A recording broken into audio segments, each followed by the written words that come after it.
I'm 29, divorced, and had been living alone in a 2-bedroom apartment for about a year when my younger sister Nora called me out of the blue.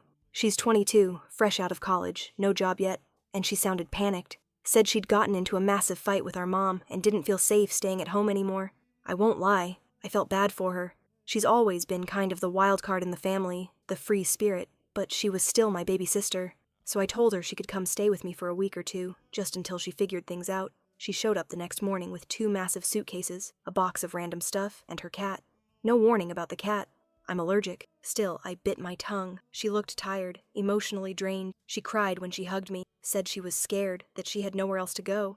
I figured, hey, it's family. I could handle a little sneezing for a couple of... I gave her the guest room and made space for her in the bathroom. She said she'd apply to jobs immediately and maybe pick up shifts at the cafe she used to work at during college. The first week was fine. Quiet even. She mostly stayed in her room or went on walks. I assumed she was decompressing after whatever happened, but then week 2 came and I noticed a shift. Nora stopped pretending she was in transition. She wasn't applying to jobs. She wasn't going on interviews. She started sleeping until noon, leaving dirty dishes everywhere, and using my shampoo like it was a hotel. And then she did something that, at the time, I thought was just a little odd, but it ended up being the first red flag in a whole parade of them. She went into my bedroom. Not once. Not by accident. She just started hanging out in there, using my mirror, my makeup, lounging on my bed while scrolling through her phone. One night, I came home late from she was asleep in like it was hers. I stood there in the doorway for a solid 10 seconds trying to decide if I was overreacting or if this was actually weird.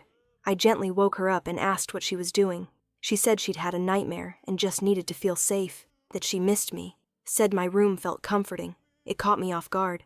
She'd never really been that affectionate with me growing up, but again, I chalked it up to her being in a fragile state. I didn't push back too hard, but it didn't stop there. I gave Nora the benefit of the doubt, even after the bed incident. I figured maybe she was just emotionally regressing a little, trying to hold on to childhood comforts. But in the days that followed, it became clear that whatever was going on wasn't just about comfort. She started wearing my clothes, not just grabbing a sweater from the laundry when she was cold, in full outfits, my jeans, my work blouses, even my shoes. The first time I noticed, she was wearing a cardigan that had just come out of the wash. I asked her about it and she laughed, said she couldn't find hers, and didn't think I'd mind. I didn't love it, but whatever. It's not like I haven't borrowed from her. We're sisters, but soon it was every day. She'd come out of the bathroom in a full outfit I hadn't even worn yet, looking pleased with herself, saying she felt more grown up in my style. I asked her not to take anything without asking, and she said sure, but kept doing it. And then one morning I caught her in my bedroom again, holding up my underwear to her waist like she was trying to see if it would fit. That was when I started locking my door. I didn't want to make a big deal out of it, but I was starting to feel like a guest in my own home. I was already dealing with the cat. Still no litter box, by the way. She just let it roam around, scratching the furniture and using a tray of baking soda as a toilet, which I didn't even realize until I accidentally stepped in it. But now she was going through my personal things like it was no big deal. I tried to talk to her again, really talk, but every time I brought something up, she made herself the victim, said I was being cold, that I didn't understand how hard things had been for her lately, that I was trying to be mom. I hate that line. If anyone knows how hard it is to deal with our mother, it's me. I've never tried to emulate her. I told Nora she needed to start looking for jobs, contribute to groceries, help with rent if she was going to stay longer than a month. She got quiet, said she understood, said she'd start applying more seriously. That night, I heard her on the phone in her room. She didn't realize I was passing by. She was laughing, talking about how easy it was, and that she still thinks I'm her scared little sister. I stopped walking. She said she could probably stay another month, maybe 2. She won't push me. She never does. And then she said something that stuck with me, even though I wish I could forget it. She said, I'm already living her life. She just doesn't know it yet. The next morning, I couldn't get her voice out of my head. I'm already living her life. What did that even mean? It sounded theatrical, dramatic, but Nora was dramatic, always had been. I almost convinced myself I'd misheard it, or maybe she was just venting to a friend. I didn't want to jump to conclusions. But that day, I worked from home. I pretended I had meetings and stayed in my room with the door locked, just to see how she acted when she thought I wasn't around, and I swear to you, she turned into a completely different person. She wasn't sad or stressed or unsure about her future. She was humming, dancing around the kitchen, wearing another one of my outfits, this time with her hair styled like mine, down to the way I part it. I watched through a crack in the door as she took selfies in the living room mirror. At one point, she grabbed one of my old coffee mugs, one with my initials on it, and posed with it like she was doing some lifestyle blogger shoot. I couldn't shake the feeling that she wasn't just borrowing from me anymore. She was becoming me.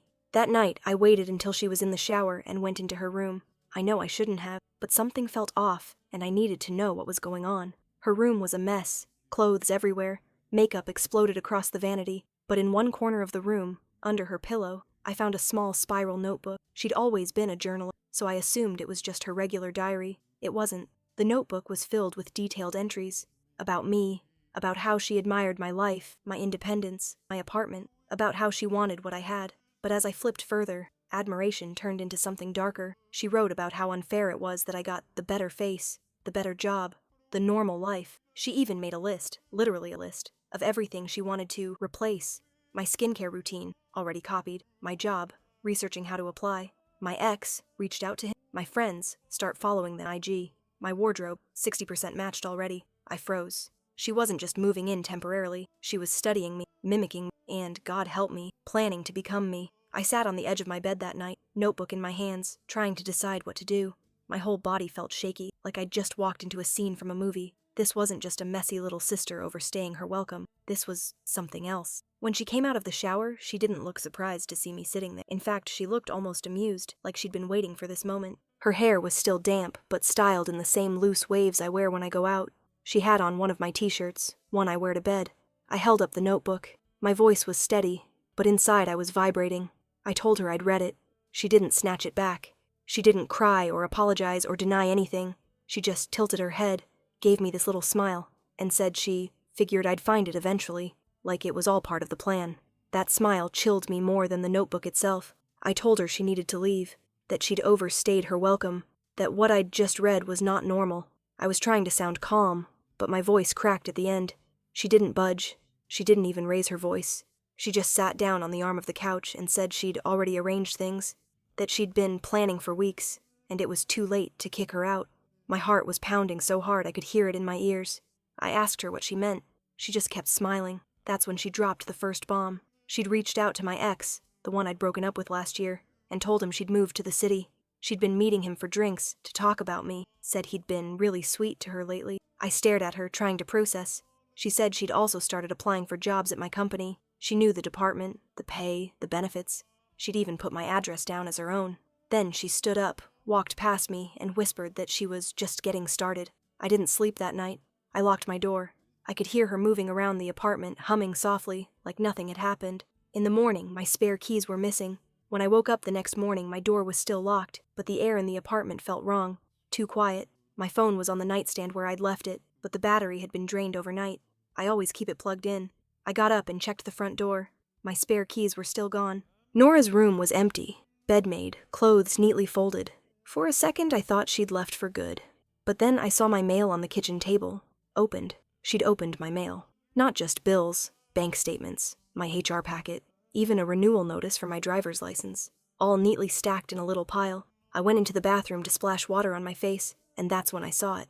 My makeup bag, unzipped, with my ID sitting on top.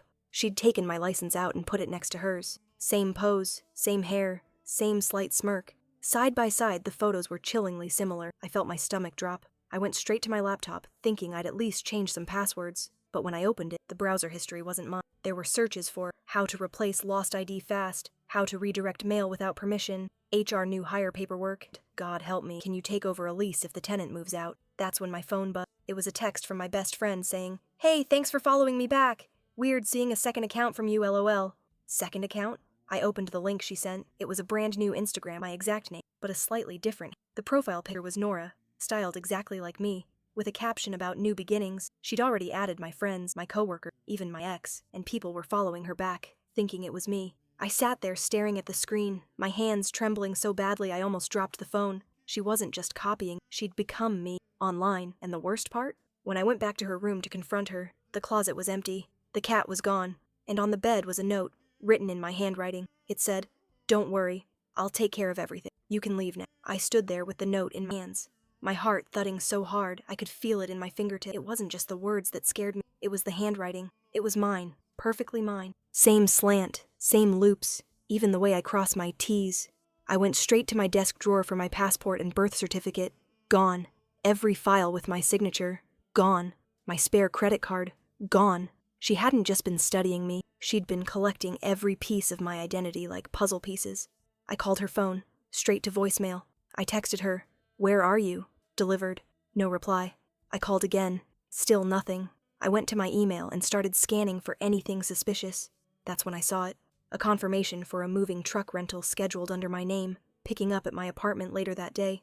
Destination listed as a downtown condo building, one I'd never even been to. I felt sick. She was moving, with my stuff, under my identity. I grabbed my coat and went straight to the leasing office downstairs, hands shaking as I explained what was happening. The manager looked at me like I was paranoid. "Ma'am, you're listed as giving 30-day notice last week," he said. "We already processed it." I hadn't given any notice.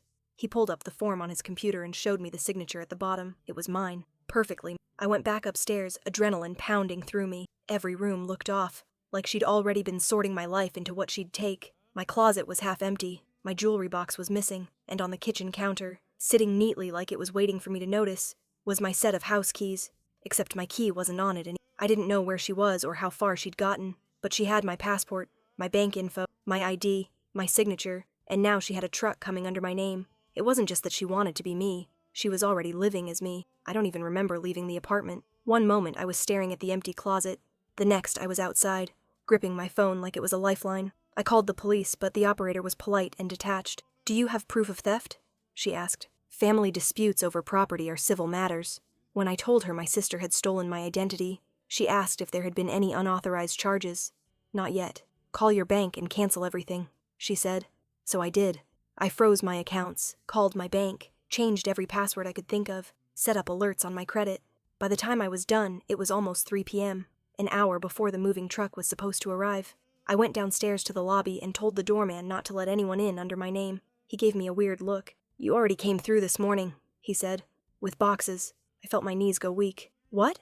He described what he'd seen. Me, in my coat, with my hair pulled back, carrying a box to the freight elevator. Only it wasn't me. It was Nora, styled exactly down to the bag I take to work. She'd smiled, waved at him, and told him she was moving to a new place downtown. I asked which unit she'd gone into. He hesitated. "She had your key," he said.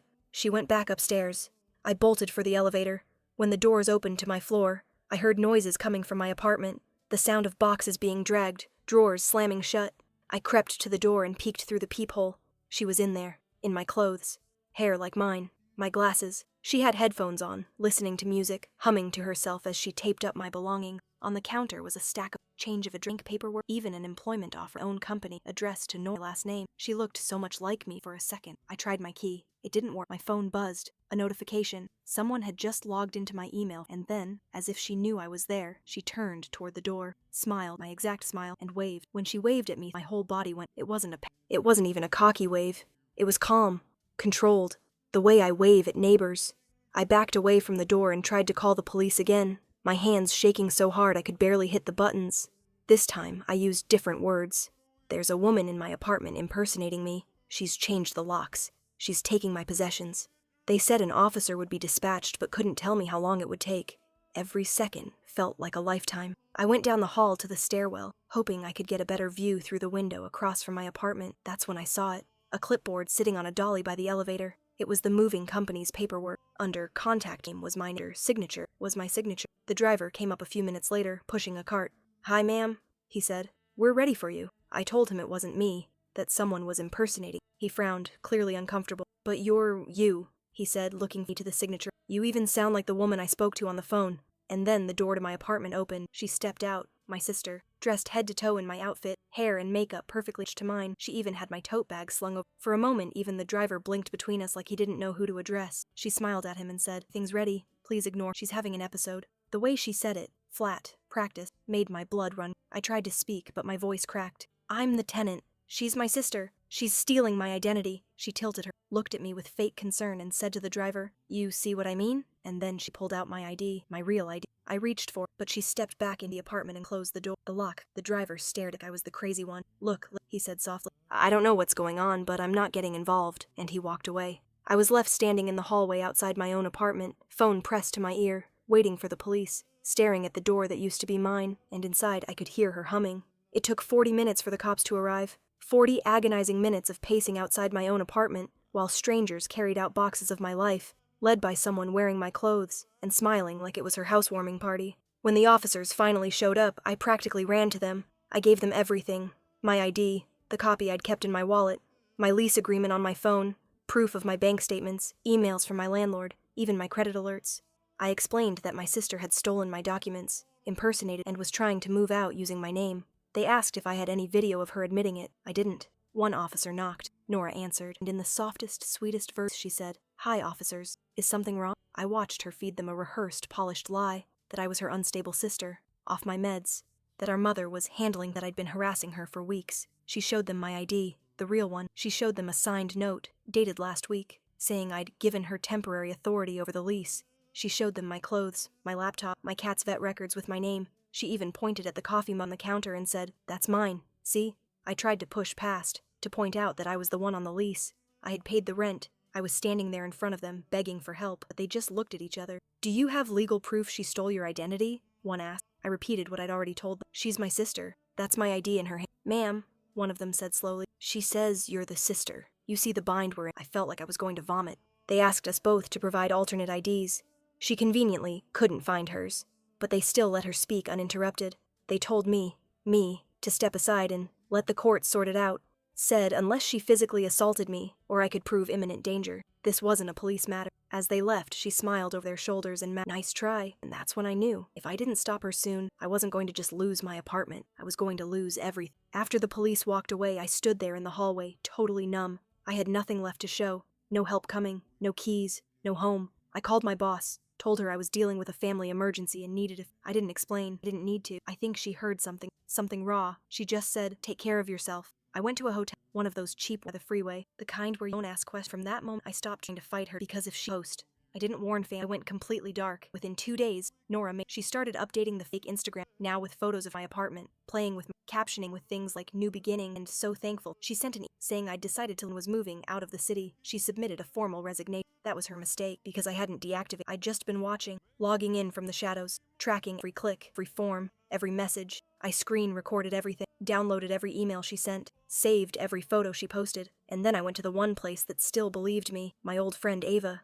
a lawyer. Ava didn't even blink. She helped me draft a report. Identity theft, fraud, forgery. She contacted the landlord, froze Nora's access to the lease, sent an official notice of impersonation to the moving company. We even involved a cybersecurity firm to track the IP addresses used to log into my accounts, and within 3 days, we had what we needed. But I waited, because I wanted her to fully believe it.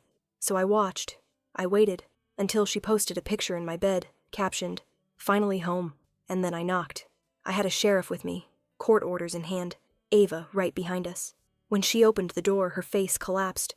Gone was the smugness, the calm. She tried to talk her way out of it, said I was unstable, that I was harassing her again, that I'd been obsessed with ruining her life. But this time, we had proof, all of it. She was arrested that night, charged with identity theft, fraud, and unlawful entry. I got my apartment back, my job, my life. But even now, months later, I don't feel like the same person. Because for those few days, I stopped existing. She wore my skin, my name, my life, and the world believed her. All because I trusted her. All because she was my sister. So no, I'm not the same. I don't think I ever will be. But I do know this. I won't let anyone ever erase me again.